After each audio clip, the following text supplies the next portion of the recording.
नेत्र हे भुवन भास्कर नमो नमो। हे सृष्टि के सिरजनहार दिवाकर नमो नमो। हे सूर्य प्रभाकर नमो नमो। आदित्य विभाकर नमो नमो। हे भानुतिमिरहर नमो नमो। हे रवि भुवनेश्वर नमो नमो।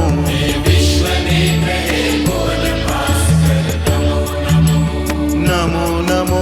सृष्टि के सिरजनहार दिवाकर नमो नमो।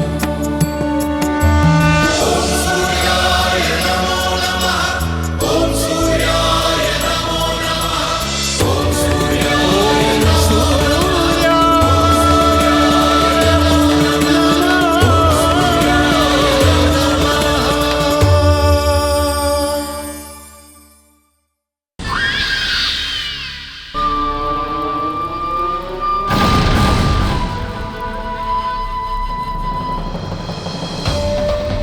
असुरवीरों,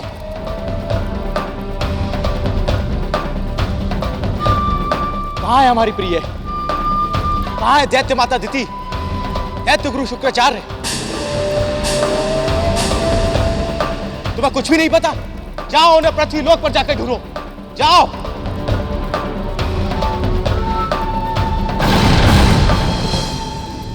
अब तुम्हें लोग सुझाव दो, तुम्हारी बहन का विवाह कहाँ से करना चाहिए?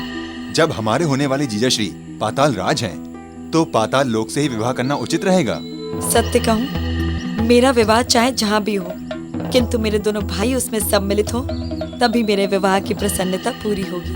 किंतु पुत्री, ये दोनों तुम्हारे विवाह में तभी सम्मिलित हो सकते हैं जब हम सबके गुरु शुक्राचार्य इस बात की अनुमति दें। पुत्र हिरण्यकशिपु, पुत्र हिरण्याक्ष, ये केवल तुम्हारी बहन सिनिका की इच्छा नहीं है, किंतु मेरी भी इच्छा है कि इस शुभ अवसर पर तुम दोनों वहां उपस्थित रहो। मैं तुम्हें एक ऐसा उपाय बताऊंगा जिसके कारण वहां रहकर भी तुम ब्रह्मदेव की आराधना कर सकते हो, परंतु विवाह के पश्चात तुम दोनों को अपनी तपस्या पुनः आरंभ करनी पड़ेगी। हम करेंगे गुरुदेव। आप जो कहेंगे हम वही करेंगे गुरुदेव। तो फिर हम सबको शीघ्र ही पाताल लोक चलना चाहिए। अवश्य, आइए।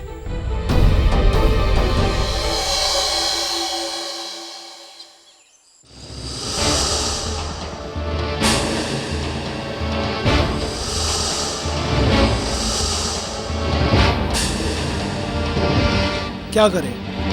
इसमें करना क्या है? जैसे ही कोई असुर दिखाई दे उसे समाप्त करें।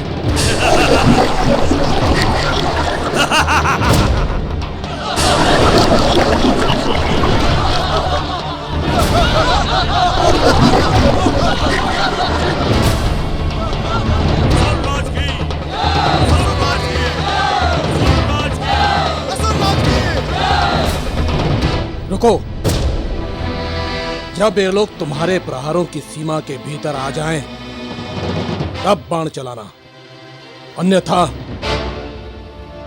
ये लोग सतर्क हो जाएंगे। अच्छा हुआ कि असुरराज ने स्वयं हमें पृथ्वी पर भेज दिया। हम तो कब से पृथ्वी पर आने के लिए ललायित हो रहे थे। क्यों? क्योंकि सुना है कि मनुष्यों का मांस बड़ा ही स्वादिष्ट होता है। आज तो जी भरकर मनुष्य के मांस को खाऊंगा। यह तूने बड़ी सही बात कही है। मैं भी पहली बार मनुष्यों का मांस चखूंगा।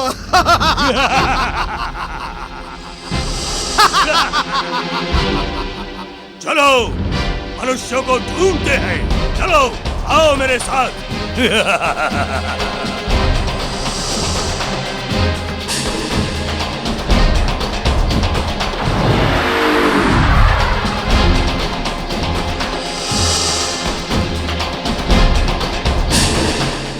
विचित्र बात है, यहाँ तो कोई मनुष्य दिखाई ही नहीं देता।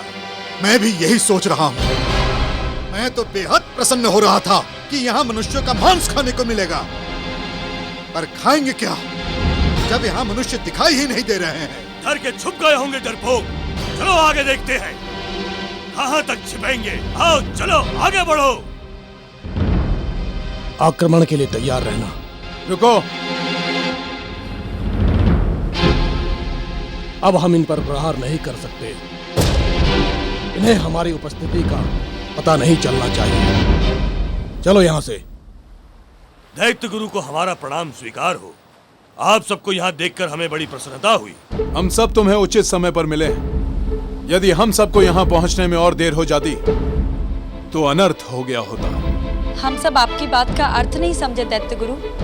अर्थ तो सीधा सा है। पृथ्वी सम्राट प्रजापति दक्ष के कायर सैनिक यहाँ पर छिपे थे और इन असुर वीरों पर लक्ष्य साधे बैठे थे। यदि हमें यहाँ आने में और देर हो गई होती तो उनके बाण असुर वीरों पर चल गए होते। वो देखो।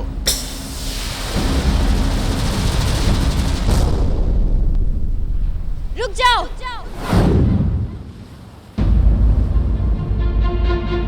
ये असुर तो इधर ही आ रहे हैं। हम सबको भोजन बना लेंगे ये लोग। हम सबको कैसे? जो यहाँ रुकेगा उसी को ना। मैं तो चला। मैं भी चला।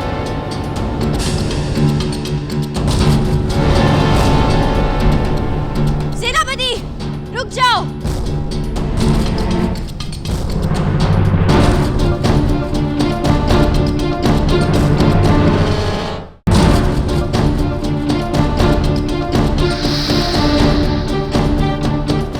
आप असुरों पर प्रहार करने आए थे, ये जानते हुए भी कि असुरराज हमारे जमाई हैं और इस नाते सभी असुर जाति हमारी प्रजा हुए।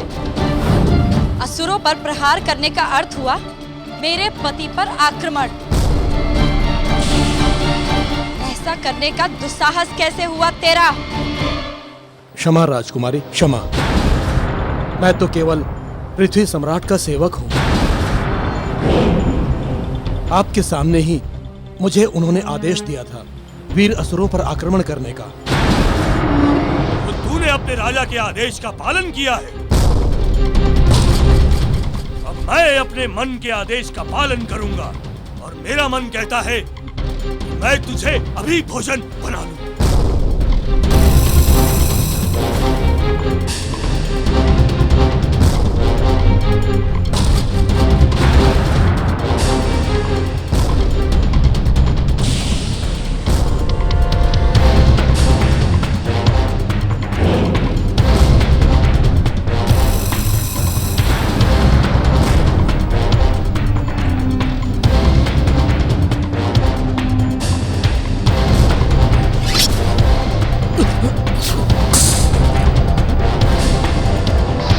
रुक जाओ।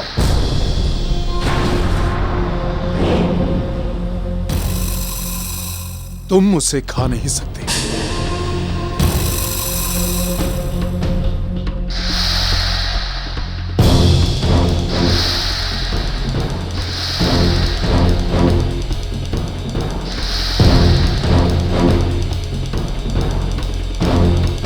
जाने दो इसे। परंतु गुरुदेव, हमें इससे कुछ काम कराना है।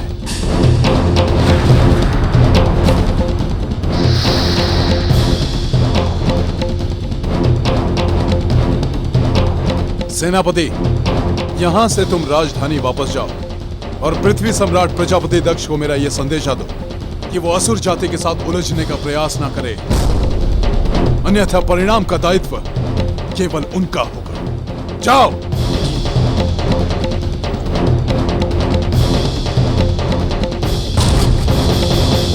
महारानी जी, आपके बंदी उपस्थित है यहाँ। छोड़ दो इन्हें। आज के बाद ये सब दोबारा तुम लोगों की ओर देखने का साहस भी नहीं करेंगे।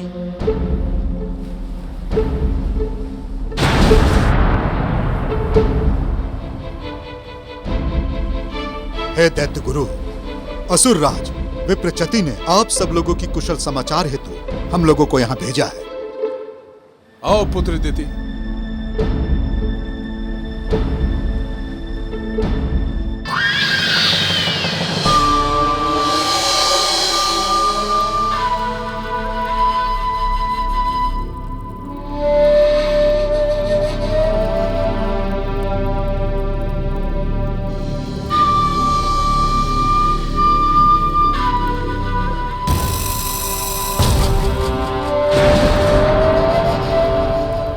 पाताल राज,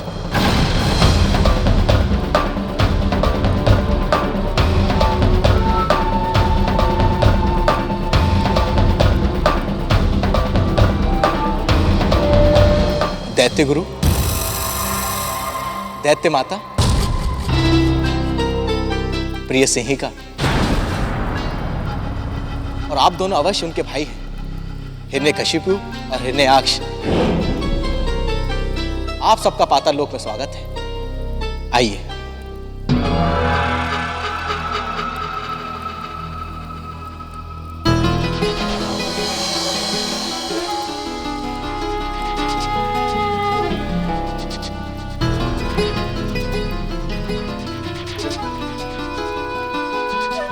पृथ्वी लोक से क्या समाचार लेकर आए हैं आप सब?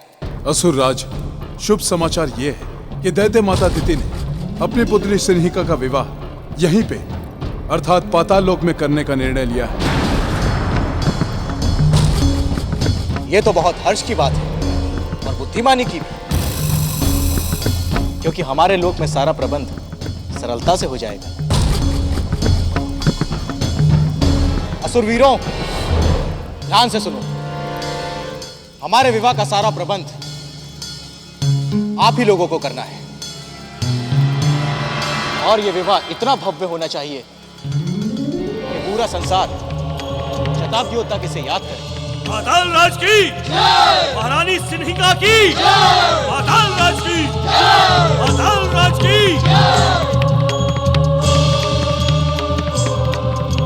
दैत्य माता, हमारे विवाह में क्या आपके अन्य परिजन भी शामिल होंगे? सेनापति, आ जानी चाहिए तुमको। जिस पृथ्वी सम्राट दक्ष के भय से पृथ्वी का हर प्राणी थर थर कांपता है, उसका नाम मिट्टी में मिला दिया तुमने। क्षमा कर दीजिए महाराज।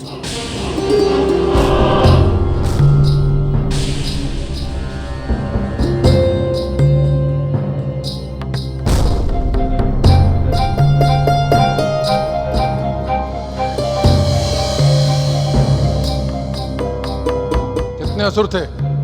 पता नहीं सम्राट, परंतु बहुत सारे थे। और तुम्हारे पास पूरी सेना थी, फिर भी वहां से भाग खड़े हुए क्यों? हमारी आज्ञा थी कि समुद्र से यदि कोई भी असुर बाहर आने का प्रयास करे तो उसे वहीं का वहीं यमलोक पहुंचा दो, किंतु तुमने हमारी आज्ञा का उल्लंघन किया। और हमारी आज्ञा का उल्लंघन का दंड होता है केवल मृत्यु दंड।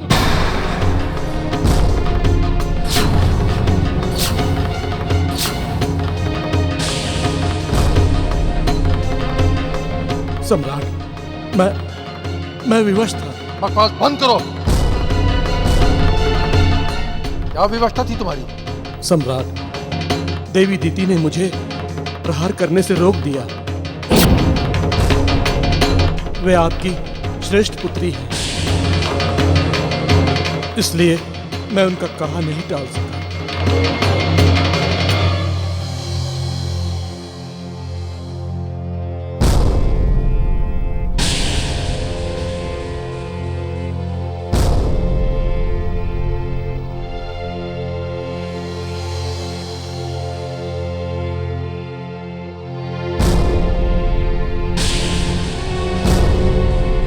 ठीक है, इस बार हम तुम्हारी भूल को क्षमा कर दें, किंतु अगली बार यदि असुर पृथ्वी पर आए तो तुम्हें केवल हमारे आदेशों का पालन करना है और तुम किसी के रोके नहीं रुकोगे। यदि असुर समुद्र से बाहर आने का प्रयास करें तो तुम उनकी जीवन लीला समाप्त करके ही वापस लौटोगे। जो आज्ञा महाराज। जाओ।